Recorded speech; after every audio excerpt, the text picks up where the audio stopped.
right, we're rolling, dude. So, yeah, I like the fucking hoodie. Thanks. So, my friend actually made it, Christy. She was part of the program. Shout her out, dude. Shout out to Christy's Boutique of Durham. Oh, she's got a whole ass store? Yes. Is it like a storefront? So, I know that right now her store's like online. Yeah. So she's got like all this customized, like you can get a customized hoodie, like choose your own design, and they can do pretty much anything that you want. Yeah. That you can do t-shirts, long sleeve. They make Not to be weird, can I feel it? I just want to feel Yeah. what kind of material it is. It's nice, dude. It's nice. It's Shout good. out Christy Foy. Yes. Hell yeah. Yeah, bringing awareness to overdose and addiction Yeah. through their what is it called? What do you mean? What is what called? Their product or Oh, yeah, bringing their product to the market of recovering addicts. We're kind of trying to do the same thing here. Put it on the map. Yeah. We're trying to do the same thing here. So, I mean, you know, I'm glad you came, obviously. You know, you're one of those people that I've known for like, it's been like 3 years. yeah. But I don't really know like a ton about you, you know? I think I've heard you like tell bits and pieces of your story here and there. And I remember it kind of being like pretty freaking crazy. So, I mean, starting off, like, kind of just give me, like, what was it like, kind of like growing up for you? Where are you from? You know, like, all that. So I'm from Caldwell County, Okay. which is a really small town.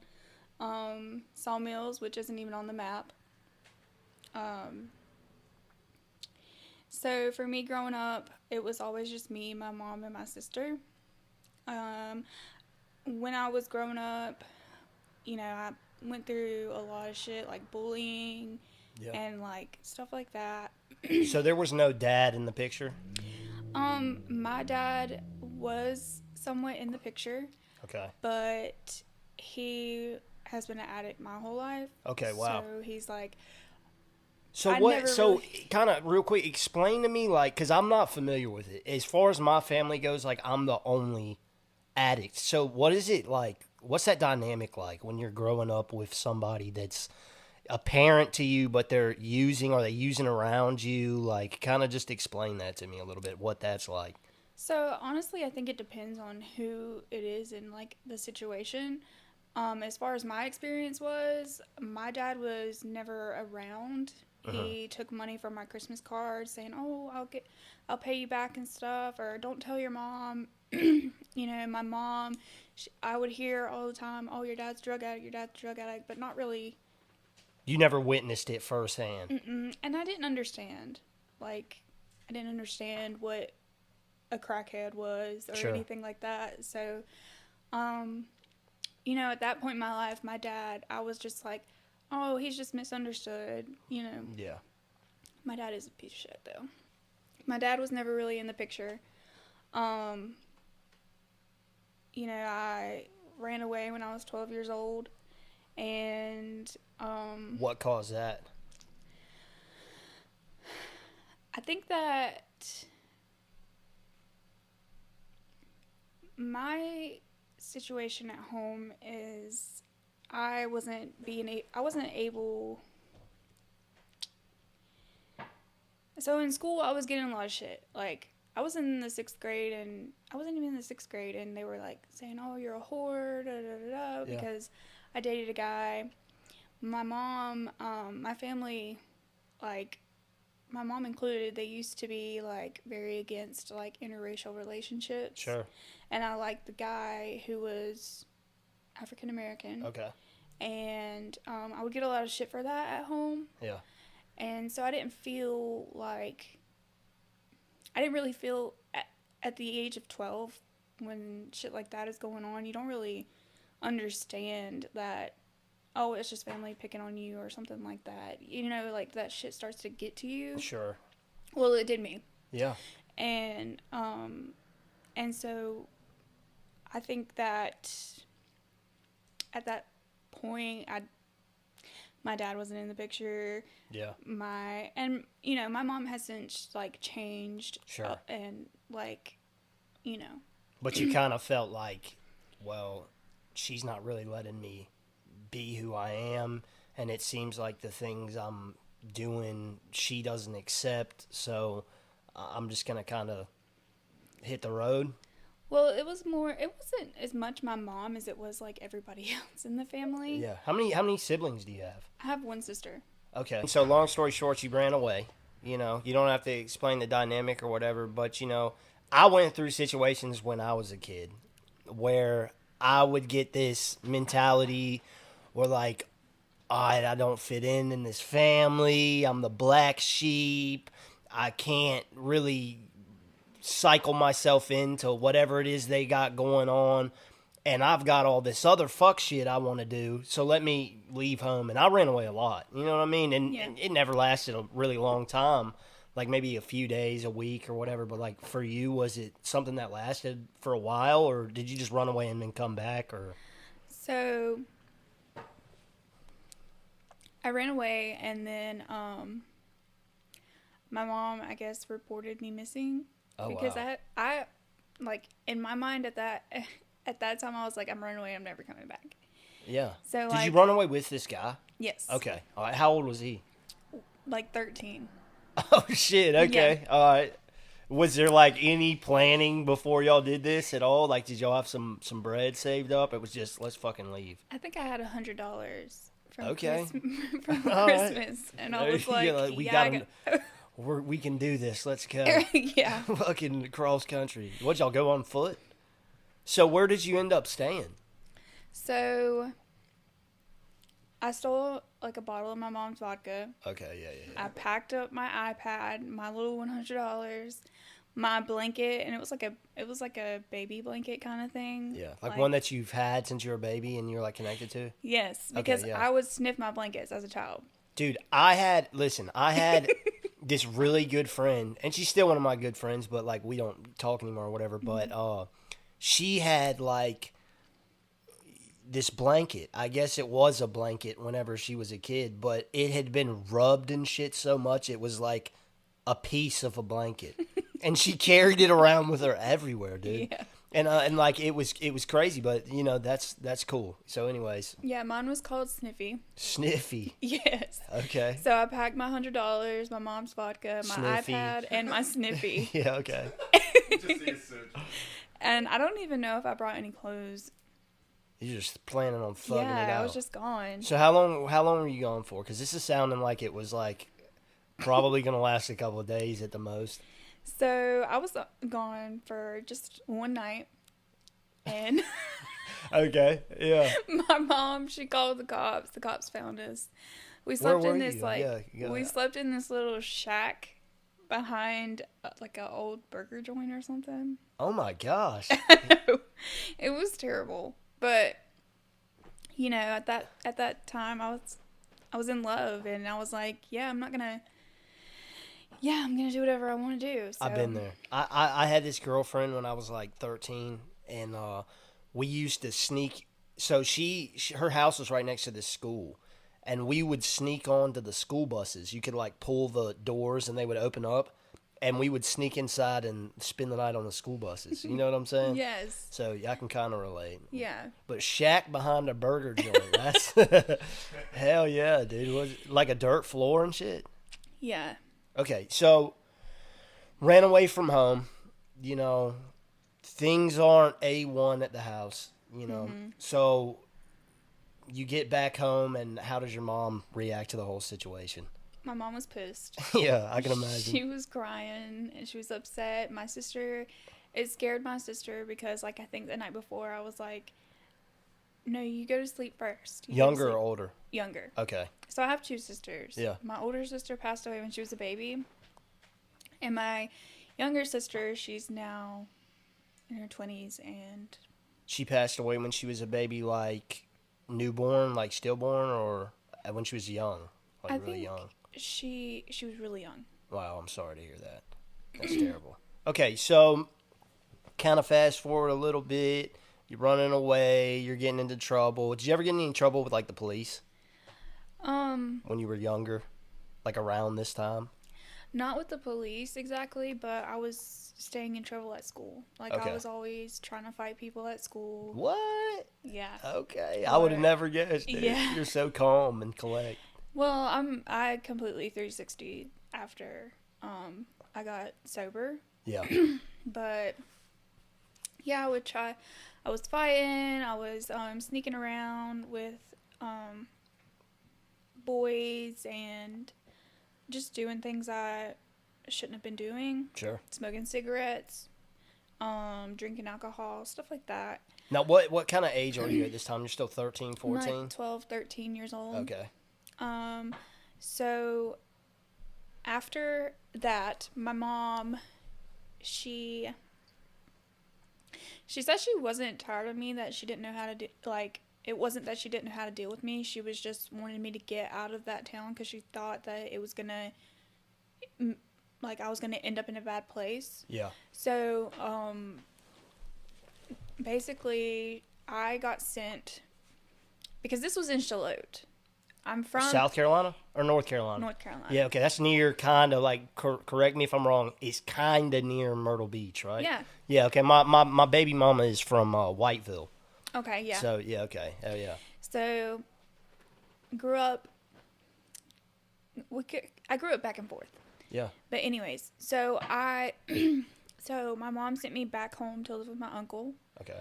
I lived with them for like a year or something, and it was completely different. I didn't have a phone. I was living with my cousins. Like, they wouldn't let you have a phone?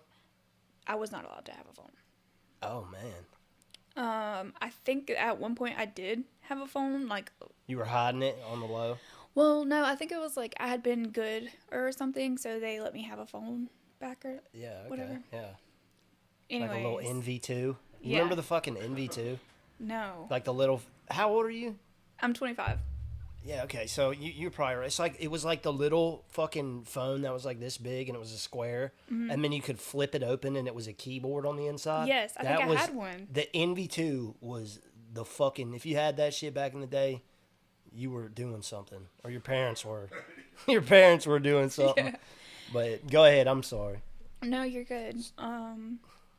So a year kind of passes by. My mom moves down back to our hometown, and I'm living with her now.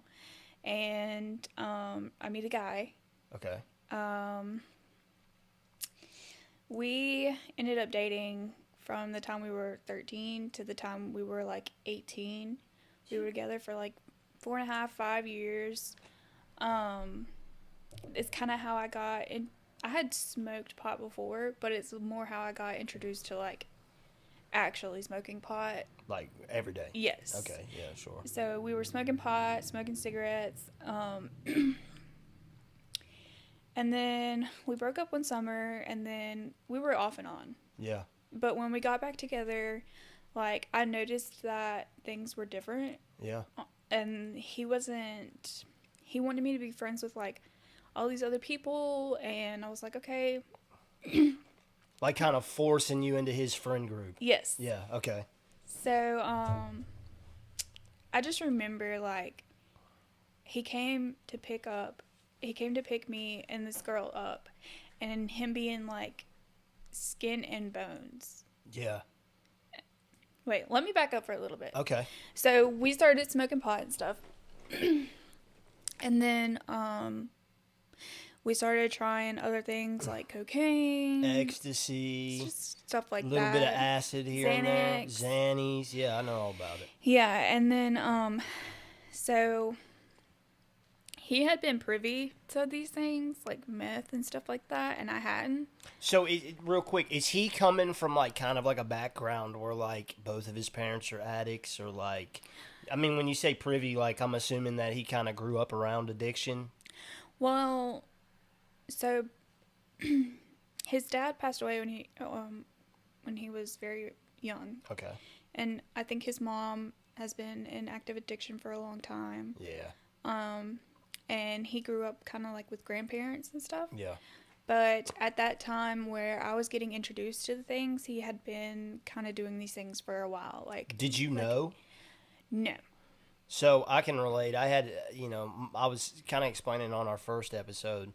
Like, I was in a situation where I was a lot younger than the person I started dating whenever I got out of prison the first time. And before I went to prison, the first time, like, I had done, like you said, Xanax, smoked some weed, and then I just, like, got fucked up on the Xanax and started robbing people. So it ended up putting me in prison. But when I got out, I got with this girl, and, like, we were both in a halfway house, and she kind of, like, went off the rails, and I didn't even know what she was doing. Like, I hadn't seen meth or heroin or whatever. So it was I kind of can relate because I kind of was thrust into that situation and was just like, what the fuck's going on here? You know what I mean? Yeah. Yeah. Like, I remember him doing hot rails one night, and he was like, don't worry, it's just Coke. And, like, Yeah, at that point, works. I believed him. I was like, Yeah. okay. And then my friend was pissed at me. She was like, that wasn't Coke, da da da. I was like, what are you talking about? He said it was. And at that point, I was gullible enough to, like, I mean, this guy cheated on me. We were, like, toxic, and, I had cheated on him. Sure. There was so much stuff that it was like drama. The codependency was there. Yes. Like, y'all acted like we need each other, blah, blah, blah. But it was just completely toxic. Yeah. Been there. So, I'm on my journey. I'm trying all these things. I'm getting blackout drunk. I'm doing Xanax. I'm tripping acid, things of the such. And then at 16, I ended up trying meth. Okay. 16. 16. Damn. I tried meth for the first time on my own. Smoked it or snorted it? So, or did you I eat didn't it? know how to do drugs. Yeah, okay. So I was like, how do I do this? And they were like, just eat it. That's going to hit you so for sure. I put it in a handful of almonds, and I ate it.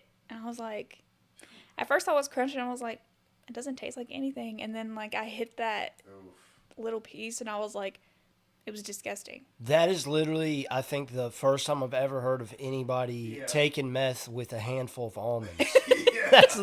That's a first, dude. I know. Wow, that's a smart idea, though, dude. Like, I wish I had thought of that. And I'm, like, that shit's crunching. fucking disgusting. Like, I stayed up all night. I ended up cutting a hole out of my window. Oh, shit. To smoke a cigarette outside my window. Oh, that's so smart. Yeah. And I was like, I'll just tell my mom that I don't know what happened. And did you, like, tweak out and do, like, weird crafts and shit like that? Were you one of them? Once I got, further into addiction, I was definitely one of them. You were a colorer. I was a colorer, for sure. Yeah. Color, makeup, hair, like games on the phone. Yeah, dude. Draw. I just would tweak out and run all over the place and just act like I'm accomplishing all this shit and really not getting anything done. I'm so fucking ADD. Like, it would call, everybody's like, oh, if you're ADD and you do, like, upper, it levels you out. No, the fucking doesn't.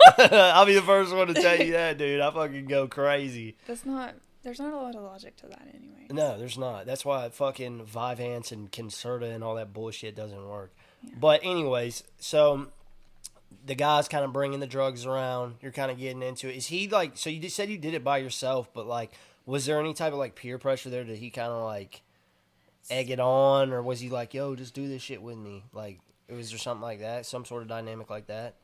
So my thing was like, the people he wanted me to be friends with were doing it. And the people they introduced me to were doing it. And my dad was doing it. And he was doing it. My cousins were doing it. So I was like, well, fuck it. I'm going to try some too. I'm going to do it. Yeah. This is like the whole thing. Everybody's done it. I'm going to do it. Yeah. Which was not smart, but it kind of justified. I was like, hell yeah, let me do it.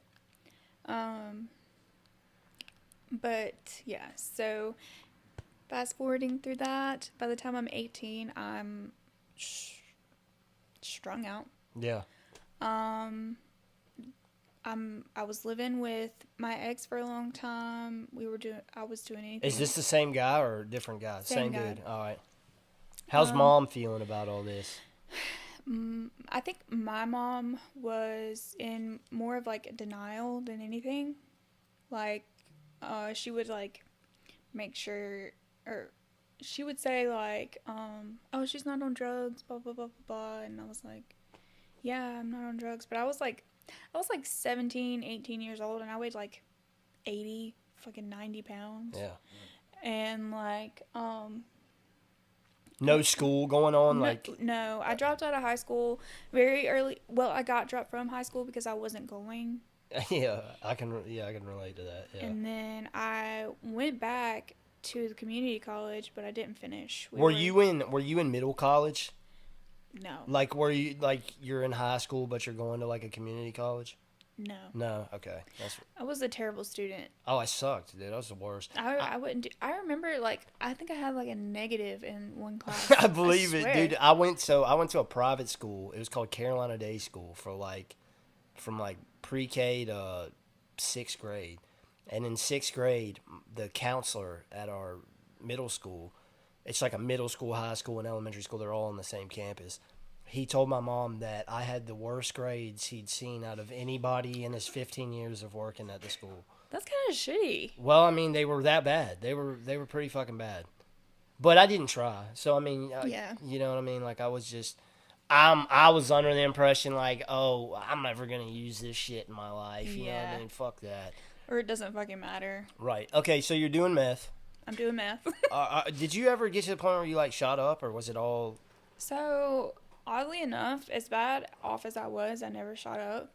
Okay. I think there was one night that I tried it, but I was so fucked up that I don't remember if I actually even did it or not. And no other, like, drugs were really in the picture at the time? Like, you weren't doing, like, heroin or anything like that? I'm not at that time. You know, that would find me later on. Okay. I was definitely, my addiction got to the point to where I was doing any and everything I could get my hands on. Yeah. Like, I was giving things away, you know, the same yeah, old, dude, same I was a fucking trash can, dude. Yeah. I would do a garbage disposal. I would fucking do anything. Exactly. Yeah, absolutely. And, like, I would, you know, like, there's a thing called a quag and stuff like that. I know the quag. Okay. Is. Yeah. So I would be drinking that water. The quag water? Yes. Drinking the quag water? Nasty ass water that everybody, yes. Smoked them. God. Yeah. I knew people that used to, like, shoot it up. I didn't know anybody that, dang, he was drinking it. Yeah. So for anyone who doesn't know what that is, including me, what is a quag? Okay, so... It's like a bong for a meth bowl. Yeah. Basically. It's usually rigged up, like somebody's rigged this thing up. Have you ever seen like a double chambered weed pipe? Yeah. So it's like that, and there's water in it and shit. It's like a bubbler. But somebody's rigged it up so that they can smoke their meth out of it. So like sometimes they'll use like a dab nail. Like they'll put a dab nail on it, and then they can just like melt the meth and smoke it. But some people swear to God you can take the water out of it. And did it get you high? Yeah, it gets you fucked up. Yeah. So how many days at a time would you stay up? Like, I think there was one time that I had stayed up for like 2 weeks with like, oh my gosh, naps. Oh, there was periodic naps. Yeah, but it wasn't sleep. Oh, dude, I'm no good to anyone after 3 days. I can't even imagine staying up for 2 weeks. I would go. Day 2, I'm a wreck. Day 3, just you need to get away from me because I'm just a fucking nightmare to be around. Yeah. 2 weeks. We're having hallucinations. Yes. Yeah, oh yeah. Yeah. Yes. Yeah. So where are you at this point? Like, you're living with your ex still? No. So at this point, it's kind of like keeping it like based on me. At this point, I think I was just like around. Like I wasn't even couch surfing. I was more like hanging out in people's sheds. Yeah, I've been there. Yeah, I can relate to that. And that's it. Like I would hang out in sheds. There's a lot of sheds going on where you're from. Yeah. In shacks. And trailers. And random people. And then I would just get around anybody I could that had drugs, and I was doing them. And like most of the time I didn't have any money. I was just sleeping with people for drugs. Sure. Or just hanging out with people that had drugs and that would do them with me. Yeah. eventually and it worked for a long time, but eventually I got around people who were very shitty people. Yeah, so pause for a sec. So I'm always curious about this dynamic, like when I meet women that are in addiction. Obviously, I can't relate. Nobody wants to give me drugs to have sex with them. You know what I'm saying?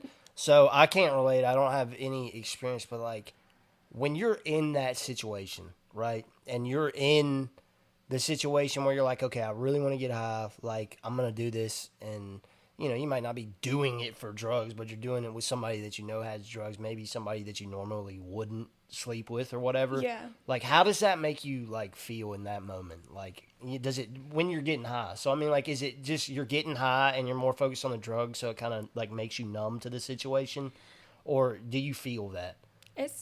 Well, I think at that time I felt more like disassociated between the whole act because, I mean, at that point it was just fucking like.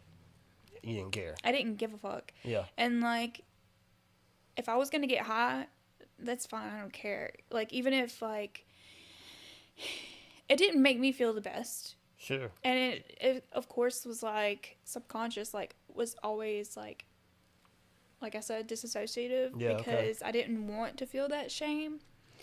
And I would always justify it like, oh, well, he expects me to have sex, but really I'm just going for the drugs. And then just end up sleeping with them just because. Because you're high and it's something to do. Yeah, but at the end of the day, it progresses and you start straight up having sex for drugs. Okay. So, like, we're at a point in the podcast where, like, you've obviously hit a rough patch in life. So, go ahead and take me to, like, the lowest point in your life. Like, explain what that situation is like. So, I think, like, so I got really bad, but once I hit rock bottom, this was when, like, I had met these people and I was hanging out with them and, they were like, oh yeah, we're going to get so fucked up. We're going to party. What kind of people? You can elaborate on here. I mean, guys. Yeah, just guys. I guess. Yeah, okay. I was always hanging out with guys who had been in prison their whole life. Yeah. So, so some gang members in there. Gang affiliation, like crazy shit. Yeah. And I'm assuming they're like a lot older than you too. Majority of them. Yes. Yeah. At this time, I'm like 20 years old. Okay. All right. And they're like in their like 35, 40s, some of them 50s. Like, they love having you around. Yes. Yeah. Okay. All right. I got you. So these guys, I took a lot of shit that night. I don't even remember everything I took. I remember blacking out. Uh-huh. And when I woke up, there was a group of guys standing in the corner watching me. And there was a guy in front of the couch was inside of me, like taking advantage of me. So when I woke up, I instantly freaked out, started crying because I wasn't aware of anything that was going on. Right. So it wasn't consensual. Yeah. And so when I wake up, I just remember the first thing I saw was the window because it was light outside. And I was like, what happened? Like, what's going on? And then I remember looking straight ahead of me and he's just like, he's looking at them and like laughing. And like those guys are standing there. And then as soon as they like hear me like gasp, they like run out the room. And I start crying, and he's like, it's okay, it's okay, it's okay, it's okay. Like, and I think I went into shock. Yeah. And I was just crying and stuff, and like I knew what had happened, but I was in such like denial, like no, like it was such a numb moment. Yeah. Like. And you can either, in that moment when you're numb and something has just happened and you're not processing, it's just like you can tip the scale like, oh, I don't know how to explain it. You're doing a fucking great job of explaining it. Like, the way you just explained that was so fucking vivid. Yeah. Like, it was crazy. I was there. Yeah. Yeah. So at that point, I was choosing not to know what happened. I was in shock. I knew, but I was choosing to look the other way because I didn't want to accept what had happened. Yeah. Which when I was younger, I was molested by a family member. Okay. So I have had like experience with sexual abuse before. And I think like this was like the feeling that I had that night, but like times 100. Yeah. Because wow. it was like, it was scary, but it had already happened, and like I wasn't capable of protecting myself. Like I was always around creepy dudes who would like, you know, make you feel uncomfortable, and you felt like you would have to like, there's been plenty of times where I've like jumped out of cars, fucking took off running, like, or like or just demanded to go home, like ways of protecting myself that I kind of always had worked. And then that night, I thought I was safe. The walls just crumbled. Yeah. But and like, it took me years after that night to actually feel safe again. And it took me like, till I got to Trosa, like I didn't feel safe. Even when I was at my mom's, like I was just, it traumatized me. Yeah, I can imagine. So, but I'm so deep in my addiction that like I kept going back. You just to the same people because I could get high. Wow. Yeah, I can. Yeah. Yeah. Knowing what they're capable of, knowing that they mean harm to me, like if they can do something to me and get away with it, they will. Yeah. And like it was terrible. Like I was doing heroin, like at that point, which I had done heroin before. I was actually living with a guy, and we were paying our rent in heroin. Oh wow. Yeah, like he was the plug or whatever. I wish I'd known that landlord. Yeah, I know. He actually overdosed and passed away recently. Rest in peace. Yeah. But yeah, we were paying the rent and heroin, so I didn't shoot it. Yeah. I would take a lighter and I would melt the needle out of a needle, a rig or whatever. And you'd boof it? Wait a minute. What is your definition of boof? You stick it in your butt. I mean, no. How many definitions of boof? Okay, because I don't know. Slang is different everywhere you go. As soon as you said melted the needle off, my first thing was like, oh, she put it in her butt. No, I didn't put it in my butt. Okay. All right. Lord. I mean, no judgment. You know what I'm saying? Listen, I've tried that before with something else, but it didn't work, and it made me very constipated. Oh man. So I was not down for that. Okay, so what did you do with it? So I melted the needle out of the rig. Uh-huh. Okay, and then so I would mix the tar with the water and stuff like that, draw it up, and then just snort the water. Oh, okay. All right, yeah. All right, that makes sense. So I was doing it like that. So, you know, when I was around these people, they were doing homemade acid and like DMT. Are these MDMA. the same people? Are these the same people that? No, okay. Those were two separate people. people. So real quick, I just want to go back to like, you know, to kind of try to get some insight on this. So, you know, you're still going around these people, you're still getting high or whatever. Like, what is that feeling like when you're around these people? Are you like? I mean, you got to be on guard now. Like, I mean, or was it the drugs just kind of warping your sense of like what was really going on? So so at that point I wasn't feeling anything. Yeah. I wasn't feeling anything at all.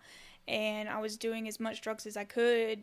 And I think that when that happened, it definitely, something in my mind snapped, because my reality had never been so warped before. Yeah.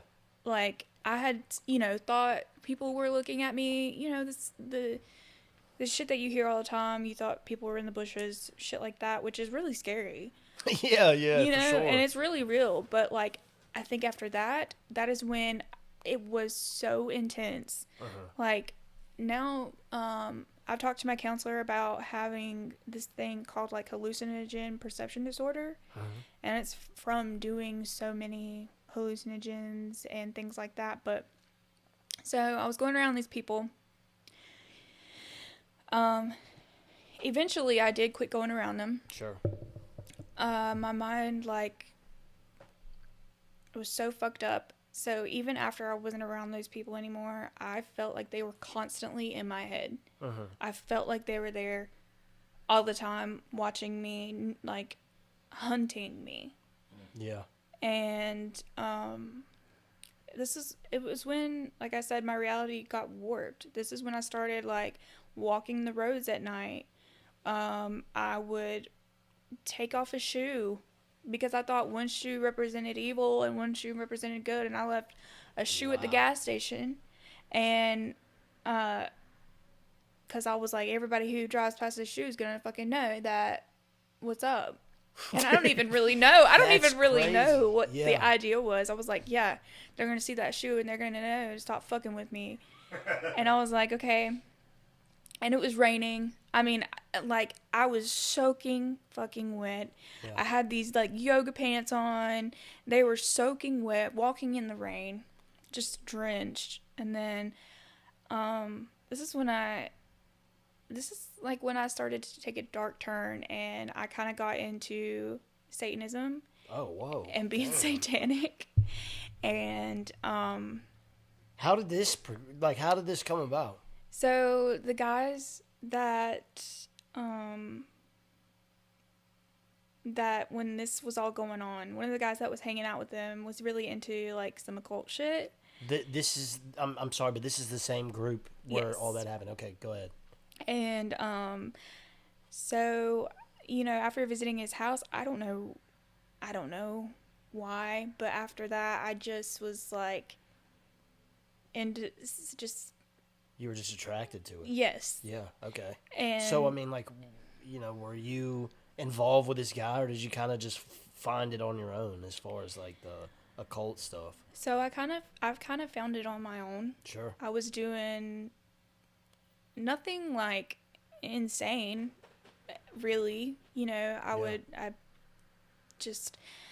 But I think this is where thinking about this shit really fucking broke me, because I was thinking about it and obsessing over it so much that I started seeing it.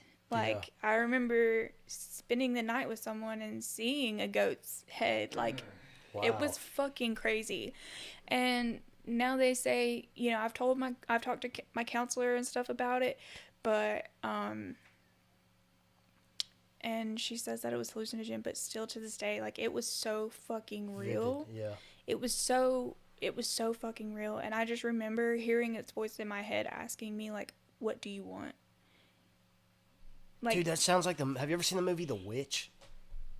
Yes. That's dude, it sounds like, that's so crazy. Where she's like, man. I be the witch of the wood. Yeah, dude, that's fucking wild, man. That is insane. Yeah. That gave me chills. It was fucking crazy. Yeah. It really fucked with me, and, like, it sent me on a dark path. I overdosed. Okay. When I was 21, or 20. I was in my mom's bathroom, and I had gotten these from the same people. Sure. I had gotten these 2 Xanax bars, that were laced with fentanyl. Oh, man. But I knew they were laced with fentanyl. Oh, okay. Yeah. So I took both of them. Oh, God. Fucked up. And I mean, like, I went in my mom's room and I was just stealing, like, handfuls of pills. Like, pouring them out in my hand, like, taking 3, putting 4 back, taking 5, putting 10 back, like, just stealing them from my mom and my sister. And they were all, like, muscle relaxers or, like, some kind of, like, pain pill. Yeah. Oxy, like, stuff like that. Yeah. So I had to at least have taken, like, 20 to 25 pills. Oh, my God. Yes. I had so much in my system. Did they have to pump your stomach? I don't know. I don't think they did. Wow. But I know insane. that they did Narcan me 4 times. Yeah. From the time that I was at my mom's house to the time I got to the hospital. They Narcan me 4 times. And I was in the bathtub when my mom found me. And I was smoking a meth bowl in the bathtub. Yeah. And, like, it was full. It was all the way full. And, my nose was, like, right above the water. And she kept coming in. And when she came in the first time, I remember trying to hand her the meth pipe. And my mom was, like, pissed. Because she doesn't do drugs. She never has. Yeah. And I was like, can you burn the water out of this? Because it had gotten water in it. And, you know, if you melt the...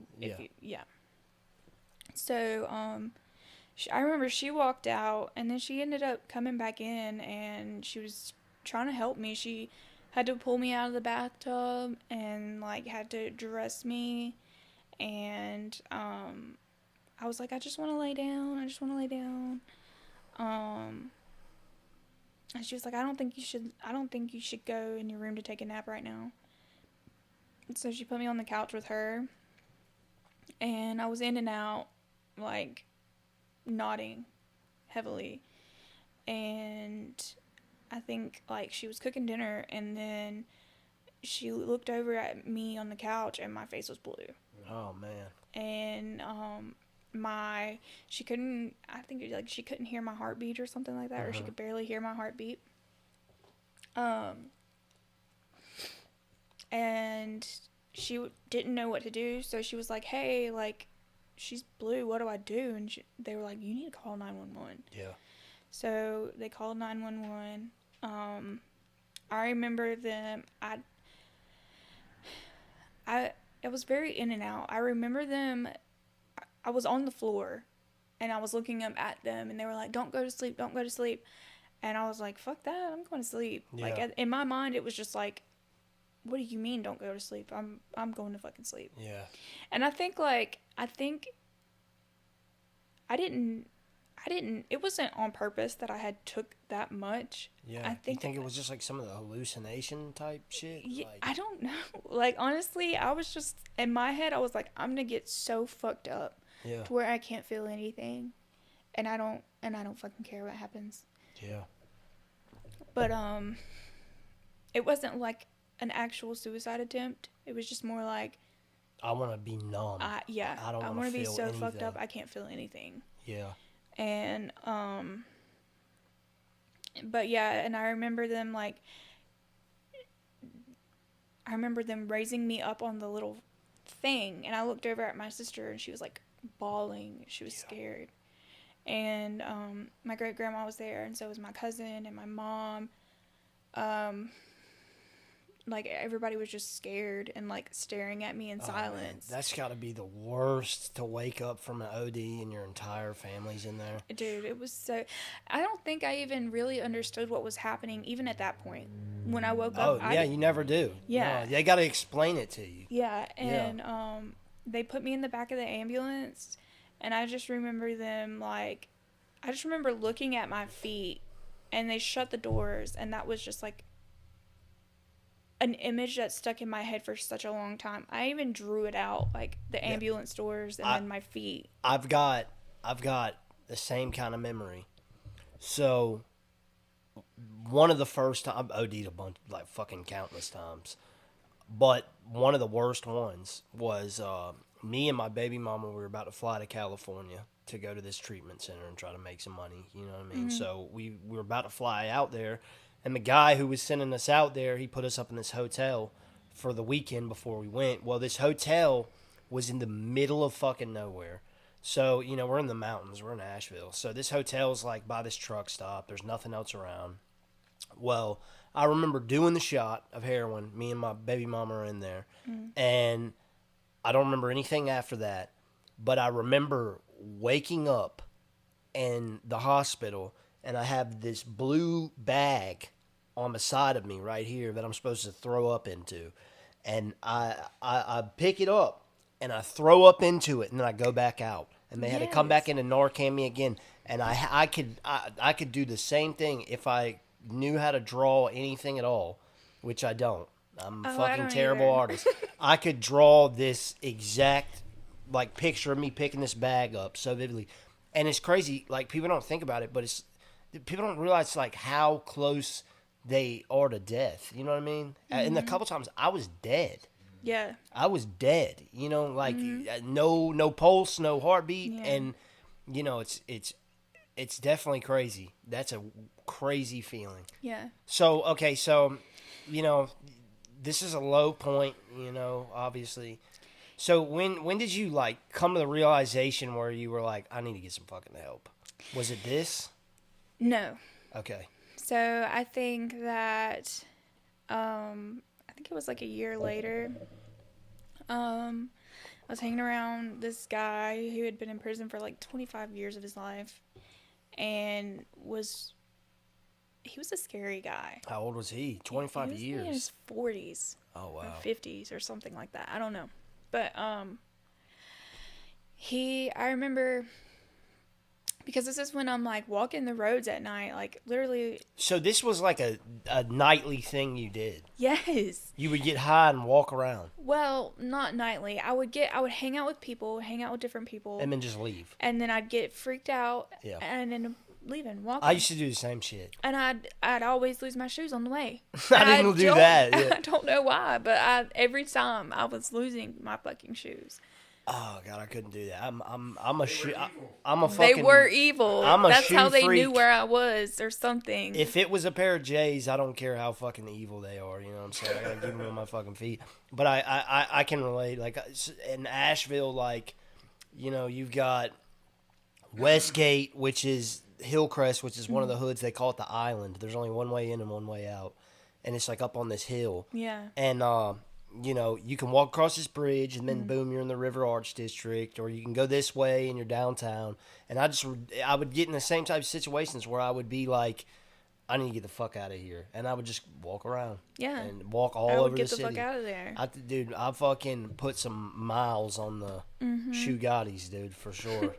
The Subarus. The Subarus. Oh, yeah. But so you're with this guy. He's a little older. I mean, a lot older. And so, I mean, He ended up trying to sell me what? to this man. Swear to God. To sell you to a man? He ended up trying to sell me to this man. And I didn't Hold on. How did this situation happen? So, okay. So, I knew the person through an ex-boyfriend. He was affiliated with a totally different gang than what my ex was affiliated in. Sure. And, which was always weird to me, but I think in that county it doesn't matter. Yeah. I'm going to go ahead and guess. Let me put a guess out here. I'm assuming the ex-boyfriend was boss. Yeah. And this guy that's from a completely different set is, hold on, is he white? He's AB. Yeah. Yeah, okay, go ahead. Yeah. Yeah. And, so, yeah, it was just, so, he was actually, the first guy that I was with, it was the girl that he left, I think he broke up with, like, the reason we broke up was because he was falling in love with someone else. Okay. And it was this man's daughter that he was with, but totally different guy that I met him through. Yeah. Part of the same set, whatever. Yeah. So, you know, I started having sex with him. Sure. He expected sex, I expected drugs. Yeah. And I mean, it wasn't a said like transaction or anything. It was just a known thing. Yeah. Yeah, okay. So we went to this guy's house or whatever. This guy's shed. He had a shed too? He had a What the fucking shed. Where is this place, dude? Dude, Instead of houses, there's Caldwell fucking County, sheds everywhere. Hickory. Oh, dude, I'm from Asheville. Yeah, What this the is fuck? what we're talking about. We're talking about Hickory. You're in Hickory this whole time. Oh my! Yes. I didn't even think when you said Caldwell County, it like didn't even fucking register with me. Yeah, Damn, I'm from right up the mountain. I know. Hell yeah, that's crazy. I know. So I can actually, we don't have a lot of sheds like that, dude. We have apparently every tweaker in Caldwell County has a fucking shed. Yeah, dude. I mean, I've been to some sheds, dude. I knew a girl that had like this motherfucker was like rigged up, dude. Like you could turn it into an Airbnb. This Yeah, shed was some nice, sheds. yeah. Some of the sheds were really shed-like, but some of the some of the sheds were like nice. They were nice sheds. Like they had a couch and everything. Yeah, had fuck, a little dude, office in it. I was I'm like, just okay. goddamn. Wow. Okay, go ahead. Heat So in there, shed. heat in that fucking shed. Yeah, you had heat in the shed. So this guy's got a shed too. So okay, so So we're hanging out in the shed. sure. And you know, we leave. The night goes on. My life goes on. I end up hanging with this dude. He wigged me out, so I fucking took off, left on foot. Pouring rain, walking in the pouring rain, no shoes. I don't know where I was going, but I was just walking. Yeah. And I ended up, I was like, that fucking guy lives like right there. So I went to his house. Just showed up. Yeah. And like I had talked to him on Facebook and stuff about hanging out with him or whatever. So I showed up at his house, and he was like, yeah, that individual tried to sell you to me that night, but I didn't have any use for you. What the fuck, dude? Yeah. Wow. I was like, well, okay. How much did he try to sell you for? I don't know. I think it was like money and drugs or something. What a fucking scumbag of a human being. I know. Has a daughter. That is so sick. Like I've done some fucked up shit in my life. And I've done some shit I'm not proud of. Yeah. But dude, anybody that is disgusting enough to do that type of shit needs to fucking die.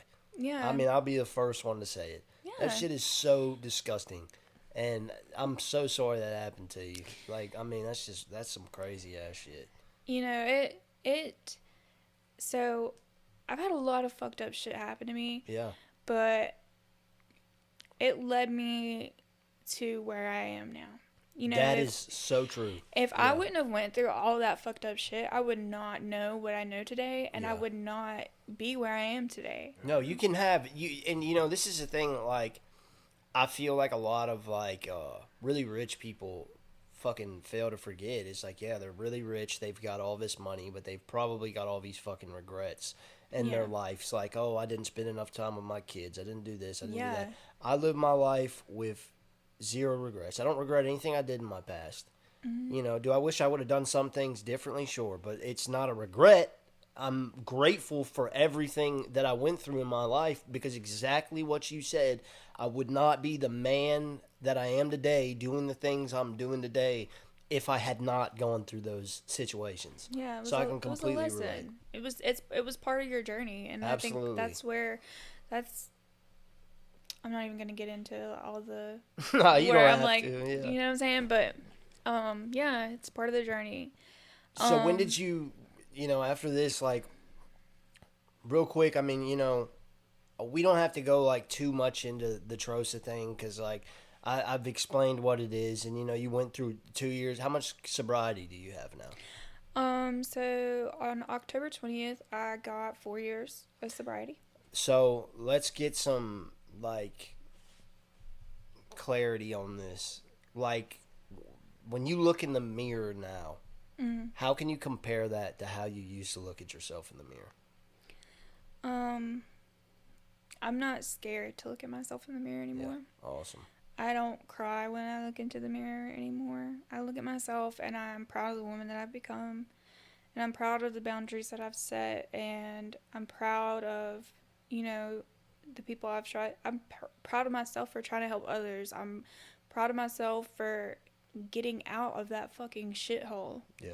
Like, it took all that, me getting arrested, going to jail. Like, it was mandated that I get help. Yeah. And without, being probated or without a court saying that I had to, You probably wouldn't have come. I would not. Yeah. I would have never even thought about it. But yeah, so I think looking back now, I don't think less of myself, and I don't think down on that part of me or that individual that I was. I sympathize with her, and I just kind of I try to love her for who she is. It will always be a part of you. Yeah. You know? And because she's part of who I am, and she's absolutely part of who got me to the woman that I am today. You know? That's beautiful. That's the one who changed. Hell yeah. So. Absolutely. That is so beautiful. And I can completely relate, real shit. And I want you to tell the people what you do now and like what you did to achieve the things, because you did a lot. When we were in the program, you did a lot of stuff. Yeah. So tell people, like, what you went to school, tell them everything you did. Okay, so during the program, I got my driver's license, got my GED, I started going to college. I had never worked a job that wasn't like restaurant or some bullshit. Yeah. And so now I have my own office at Recovery Innovations in Raleigh, which is it's a crisis center. Yeah. So people who suffer from mental health crisis or drug addiction, it's cold outside now. People, they come in, they detox, they get help. Yeah. So still in the kind of line of recovery. Is that what you feel like you're drawn to do? I'm very drawn to making a difference to someone. Yeah, that's awesome. Yeah. Yeah, I'm in school right now. I'm getting my mental health certified mental health support certification. So that's cool. I want to do the same type of shit. I'm not going all the way like you did, because I know you're a substance abuse counselor, right? So I'm actually just a certified peer support specialist. Oh, okay. I'm in school. I'm studying psychology in school to become a counselor. Yeah. And I want to do things with like women and children. Okay, awesome. And if I'm not doing like if I'm not like helping with children and things like that, and kind of like a social work line of counseling, then I do want to do addiction counseling and like really be there. I mean, you have so much potential to help people just from the story you just told me. Because you're young, you're 25 years old, you know what I'm saying? Like, you've done all these things in, like, really, I mean, realistically, a short amount of time. Yeah. You know what I mean? Like, and, so many people, and this, something that devastates me, especially with, like, going through multiple programs and prison and jail and all that shit, like, you meet these people in your life that are just so smart and have so much potential. They're so charismatic. They know how to be a leader. They've got all the leader qualities and traits, but they just can't get their fucking shit together. They're diamonds in the rough. Yeah. Yeah. And I mean, and it sucks so bad, but it's so beautiful when you see the people that are going through those same situations, whatever, and they've got those same qualities and those same traits, and they come out on the other side. And I mean, and that's just, it's awesome. You know what I mean? And, like, it gives purpose. It absolutely, 100%. And, like, I feel like there's this stigma with people that were addicted to drugs that, like, the average everyday person that's not doing drugs ever, you know what I mean? They're looking at these addicts like, okay, they're doing this right now, but they'll probably get high again, or, you know what I'm saying? And like, it's not necessarily that. You just have to find things to occupy your time that, aren't just benefiting you, but also helping other people. For me, that's what I need. Like, I like to feel like I'm doing something in life that is making a difference to help somebody else, you know? Yeah. And like you, I'm really fucking proud of you. Thank I you. really I'm am. proud of you. I mean, you're making a difference just by making this podcast and bringing awareness to people's stories. Yeah, absolutely. And bringing awareness to the situation at all. I think like with social media now, everything's so mainstream, getting fucked up. Like you were saying on the last time, like with Kodak and like glitch for the Twitch or whatever. Yeah. Like with that shit being so mainstream, like we need the people who have lived that lifestyle also telling their stories. But and you know, it's gross because they won't, and it's not like, it's just like that mainstream shit is what people want. It's what they're addicted to, and you know, and it's so like, I quit. I hardly listen to rap music anymore. Yeah. And I loved rap, you know what I mean? But I'm just tired of fucking people talking about shooting each other and fucking bitches and doing all this bullshit. Like, dude, it's overrated. It's hip hop's dead. You know what I mean? Like, and it sucks, but it's just like, I don't know if I'm just grown up. Have you ever seen that episode of South Park where Stan wakes up and he goes to listen to like some CD he got like the night before, and he goes and puts it in and listens to it, and it just sounds like people shitting? Have you seen that episode? And everything that he used to like just starts sounding like shit. No. It's fucking funny, but it's like that's like me right now. Hell yeah, it's just like everything like I used to think was cool is just completely unattractive to me. I know. It's all news, man. Yeah. So if you had like something that you could tell to somebody that's like out there and fucking struggling, like, I mean, what would you tell them? Let me correct myself. If you could go back right now and you could tell yourself a few years ago when you were going through all of this stuff, one thing, what would you tell that person?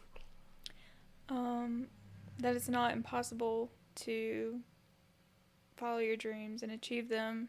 It is worth something to do the right thing, and don't let people take you for granted. Because you have worth. Yeah. That's real shit.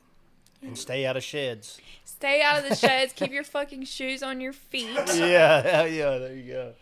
That was so awesome. Here, sign the table. Okay. Can I move the microphone now? Let's get over a little bit. Yeah. Okay. Yeah, just do that. We sign wherever you want. Except on my Supreme sticker. That's exactly what I was going to sign. Was it really? No. What was I doing? Okay, I'm going to sign by the guy kneeling here.